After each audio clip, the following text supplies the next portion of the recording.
خوش آمدید دوستو، آپ سب کا سواگت ہے۔ میں ہوں ڈاکٹر اشتیاق احمد۔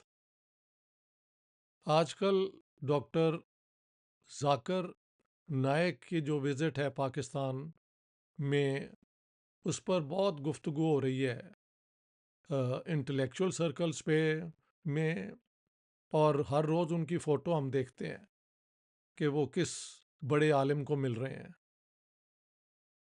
آج صبح جو خبر میں نے دیکھی وہ میں دیکھ کے دنگ رہ گیا۔ I could not believe it.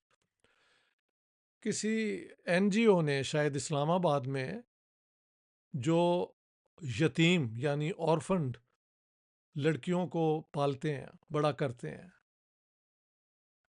ان کو وہاں انوائٹ کیا، اور ڈاکٹر صاحب کے ذریعے وہ چاہتے تھے کہ ان کو سندیں یعنی سرٹیفکیٹس آف میرٹ دیں کہ انہوں نے اپنا جو ہے نا کورس کمپلیٹ کر لیا۔ میرے خیال کچھ ایسا ان کا ارادہ تھا۔ Why Zakir Naik should be invited to do that makes no sense. لیکن چلو، وہاں پہ جو ڈاکٹر ذاکر نائک نے کیا وہ اخلاقی طور پہ میں سمجھتا ہوں ایک بہت بڑا پاکستانیوں کو، پاکستان گورنمنٹ کو، اور یونیورسل جو انسانی ویلیوز ہیں ان کی بالکل نگیشن میں حرکت کی۔ جب وہ لڑکیاں آئیں، ریممبر دے آر آل یتیم لڑکیاں۔ یتیم کا کیا مطلب ہے؟ کہ ان کے ماں باپ مر چکے ہیں، ان کا کوئی بہن بھائی نہیں ہے جو ان کا خیال رکھے۔ تو اس این جی او نے ان کو گھر بھی دیا، پالا بھی، شاید ایجوکیٹ بھی کیا۔ تو اب وہ چاہتے تھے کہ ذاکر نائک جو بہت بڑے اسلام کے اسکالر ہیں اکارڈنگ ٹو سم پیپل، ان کے ہاتھ سے ان کو سند دی جائے۔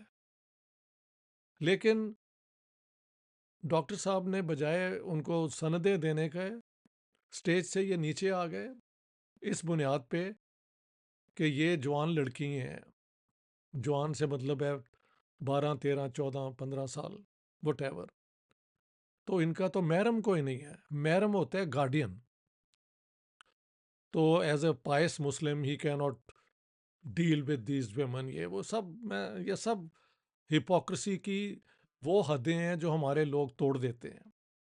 بات یہ ہے کہ ڈاکٹر ذاکر نائک، آپ بڑی آرگومنٹس دیتے ہیں۔ ہاں جی، the first argument I would like to put to you is کہ ایک یتیم کا کیسے محرم کوئی ہو سکتا ہے؟ وہ تو یتیم ہے، اورفن ہے، اسی لیے اس کا کوئی محرم نہیں ہے۔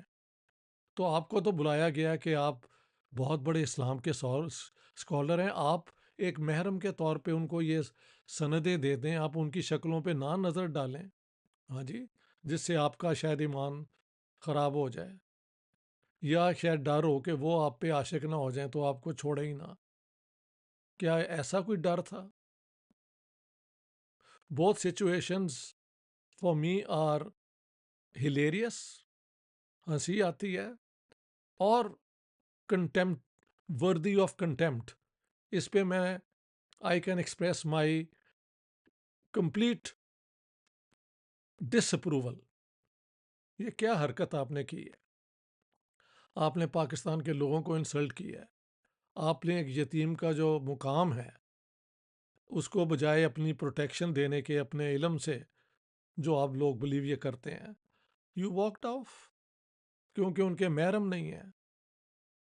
دا question is how can an orphan have a محرم؟ کیا ان کی 13 14 سال کی عمر میں شادی کر دیں جیسے چند مولوی چاہتے ہیں، اور تب وہ آپ ان کو سند دیں گے؟ سو ایک تو یہ پرابلم ہے۔ دوسری بات ہے، لوگ پوچھ رہے ہیں کہ سر اسے بلایا کیوں ہے؟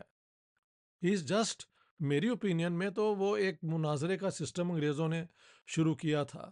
وہ مزہ لیتے تھے کہ ان کی لڑائی کراؤ، ہندو مسلمانوں کو اپنا پوائنٹ آف ویو دیں، وہ ان کا دیں، ایک دوسرے میں غلطیاں نکالیں، اور یہ پھر بدن مسلمانوں کے اندر جھگڑے ہو گئے، شیعوں کے سنیوں کے ساتھ، احمدیوں کے سنیوں، قادیانیوں، اس قسم کے جھگڑے ہو گئے، اور جو ان کے وہ بلیف سسٹم میں، ان کے ڈاکٹرنس میں جو کانٹرڈکشنز ہیں وہ سامنے آ گئی.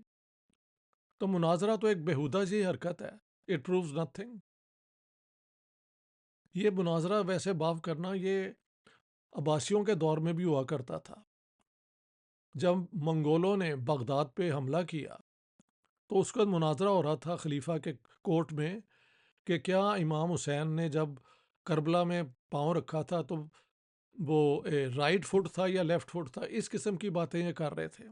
And the Mongols destroyed Baghdad and that was the end of the Arab Muslim civilization. Pakistan بھی انہی حالات میں ہے. Pakistan actually is a dead case. لیکن یہ اتنا بڑا ملک ہے. ہاں جی. یہ اگر ڈس انٹیگریٹ ہوتا ہے تو ساری دنیا کا جو سسٹم ہے، کچھ لوگ کہتے ہیں یہ ایک پیوٹل تھیوری ہے، وہ بھی انٹرسٹنگ ہے کہ اسٹیٹس کا ضائع ہونا جو ہے وہ سسٹم برداشت نہیں کر سکتا. میں نے اس سے پہلے پیوٹل سٹوری سے آرگیو کیا تھا سسٹمک نیسیسٹی کہ 1945 کے بعد جو اسٹیٹس کا سسٹم بنا ہے اس کے اندر territorial state is the unit of the international system. اگر ایک ڈس انٹیگریٹ ہوتا ہے تو ساری دنیا میں ڈسٹربنس ہوتی ہے. یہ جارج ڈبلیو بش نے عراق کو ڈسٹروائے کیا اور وہاں سے پھر ہزاروں لوگ جو ہیں اسائلم لینے ویسٹ میں آ گئے. اسرائیل سیریا میں یہ ہوا، لیبیا میں ہوا. تو کہاں جائیں لوگ؟ عرب تو دیتے نہیں ہیں کسی کو اسائلم، تو وہ سارے یورپ میں آ جاتے ہیں. اب وہاں پہ وہ یورپ والے کہتے ہیں نکلو یہاں سے، we don't want such people. ایک کے بعد ایک میں دیکھ رہا ہوں وہ رائٹ ونگ فورسز جو ہیں. تو this man why has this fellow Zakir Naik been is he such a great scholar of Islam? وہ مولویوں کو تو مل رہا ہے، میں نے دیکھا ہے. لیکن کیا یہ ایک روشن خیالی ہے ایک عالم کی کہ جہاں یتیم لڑکیوں کو he is not willing to give the سند سرٹیفکیٹ؟ اس کو بلایا کیوں گیا ہے؟ کیونکہ وہ انڈیا سے فیوجیٹو ہے. He is absconding for several cases in India. یہ پہلے جا کے وہاں رہے تھے ملیشیا میں، شاید ابھی بھی وہیں بیسڈ ہیں. Then for some reason the government of Pakistan has invited me ہم. کچھ لوگ کہتے ہیں کہ کیونکہ مولوی وہ جو جمیل ہیں وہ عمران خان کے سپورٹر ہیں، تو ان کو بیلنس کرنے کے لیے یہ شہباز شریف نے ان کو بلا لیا ہے. نو دیٹس ویری انٹرسٹنگ. ہاں جی، دو مولویوں کو ایک دوسرے سے بیلنس کرنا. لیکن میں نے تو ان دونوں کی فوٹو دیکھی ہے، بڑے پیار سے مل رہے تھے. تو یہ تو اگر شہباز شریف کی انٹینشن تھی تو لگتا نہیں ہے پوری ہوئی ہے. بات یہ ہے کہ these people have no solutions for the real problems that the people of Pakistan are facing and the people of the of the Muslim world are facing. نہ ایجوکیشن ہے، نہ سائنس ہے، نہ ٹیکنالوجی ہے. یہ جو اسرائیل کے ساتھ اب جھگڑا چل رہا ہے، پہلے انہوں نے حماس کو جس طرح بھی ہو سکتا ہے کرش کیا اور اس کے ساتھ ہزاروں فلسطینی مار دیے. ادھر حزب اللہ کی لیڈرشپ انہوں نے اڑا دی ہے. اب عراق نے میزائلز ماری ہیں، اب دیکھنا ہے کہ وہ کیا کرتے ہیں. اسرائیل اس کا کیا جواب دیتی ہے. اس کی بجائے میں بہت دیر سے کہہ رہا تھا کہ ایران کے پاس جتنی دولت تھی، اگر یہی دولت یہ مسلمانوں کو ایجوکیٹ کرنے میں لگاتے اور ادھر سے سعودیز لگاتے تو سارے مسلمانوں میں یونیورسٹیز ہوتی، مسلمان ملکوں میں لوگ پڑھ لکھ جاتے. انڈیا کے بھی اتنے جو غریب مسلمان ہیں ان کو پڑھا لکھا دیتے بجائے مدرسے بنانے کے. تو ہم کہتے کہ بھی انسانیت کی خدمت کر رہے ہیں. انہوں نے وہی دقیانوسی ڈاکٹرائنل پرابلمز میں شیعہ ورسز سنی، ہاں جی، اور اس قسم کا کہ ہم اسرائیل کو we'll drive it into the sea. This please into the hands of Netanyahu who doesn't want to grant a state to the Palestinians. You play the game of Netanyahu and those who don't want a Palestinian state. مگر کون سمجھائے ان کو؟ ہم ذاکر نائک سے شروع ہوئے تھے اور یہاں پہ بات ختم ہو رہی ہے. It is so depressing. کس کس چیز کی بات کی جائے؟ واٹ کین آئی سے؟ اینی ہاؤ، آج کی یہ خبر تھی تو میں نے کہا کامنٹ کر دیں. Thank you very much.